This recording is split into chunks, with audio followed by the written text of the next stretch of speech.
ஜேம்ஸின் Aadiperukku sale August 1 முதல் 3 வரை ஒரு பர்ச்சேஸ் 3 பெனிஃபிட்ஸ். பாமக தலைவர் அன்புமணி தலைமையில் இன்று பாமக பொதுக்குழு கூட்டம் அப்படிங்கிறத தொடங்கி இருக்கிறத நம்ம பார்க்கிறோம். மாமல்லபுரம் பூஞ்சேரியில் இன்று பாமக பொதுக்குழு கூட்டம் அப்படிங்கிறது தொடங்கியிருக்கு. விவரங்களோட செய்தியாளர் நவீன் இணைஞ்சிருக்காரு. நவீன், வணக்கம். இந்த பொதுக்குழு கூட்டத்தினுடைய அம்சங்கள் என்ன, மேலும் தகவல்களை நீங்க பதிவு செய்யலாம். வணக்கம். செங்கல்பட்டு மாவட்டம் மாமல்லபுரம் பூஞ்சேரி பகுதியில் இருக்கக்கூடிய தனியார் நட்சத்திர விடுதியில பாட்டாளி மக்கள் கட்சியின் மாநில பொதுக்குழு கூட்டம் என்பது தற்போது தொடங்கி நடைபெற்று வருகிறது.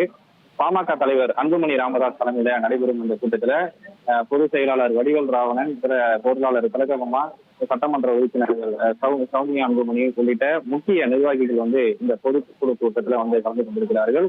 அதே போல தமிழகம் முழுவதிலும் இருந்து சுமார் 3500க்கும் மேற்பட்ட பொதுக்குழு செயற்குழு நிர்வாகிகளும் இந்த கூட்டத்துல கலந்து கொண்டிருக்கிறார்கள். இந்த கூட்டம் தற்போது தொடர்ந்து நடைபெற்று வருகிறது.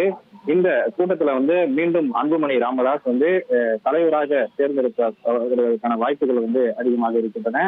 அதாவது 3 ஆண்டுகளுக்கு ஒரு முறை இந்த பாட்டாளி மக்கள் கட்சியில தலைவர் தேர்தல் என்பது நடைபெறும். கடந்த வருடம் ஆகஸ்ட் மாதம் நடைபெற்ற இந்த கூட்டத்துல அன்புமணி ராமதாஸ் தலைவராக தொடர்ந்து நீடிப்பார் என தீர்மானம் நிறைவேற்றப்பட்டது. அதனைத் தொடர்ந்து தற்போது இன்று நடைபெற இருக்கக்கூடிய இந்த பொதுக்குழு கூட்டத்திலும் அவர் அடுத்த 3 ஆண்டுகளுக்கு தொடர்ந்து தலைவராக நீடிப்பார் என தீர்மானம் நிறைவேற்றப்பட இருக்கிறது. பாமக நிறுவனர் ராமதாஸ் அரசியலிலிருந்து ஓய்வு பெறுவதாக அறிவித்த பின்னர் நடைபெறக்கூடிய இந்த முதல் பொதுக்குழு கூட்டம் என்பது ஒரு முக்கியத்துவம் வாய்ந்ததாக பாமக பார்க்கப்படுகிறது. இந்த பொதுக்குழு கூட்டத்துல சட்டமன்ற உறுப்பினர் சௌமியா அன்புமணிக்கு முக்கிய பதவி வழங்கப்பட உள்ளதாக தகவல்கள் வெளியாகி இருக்கிறது.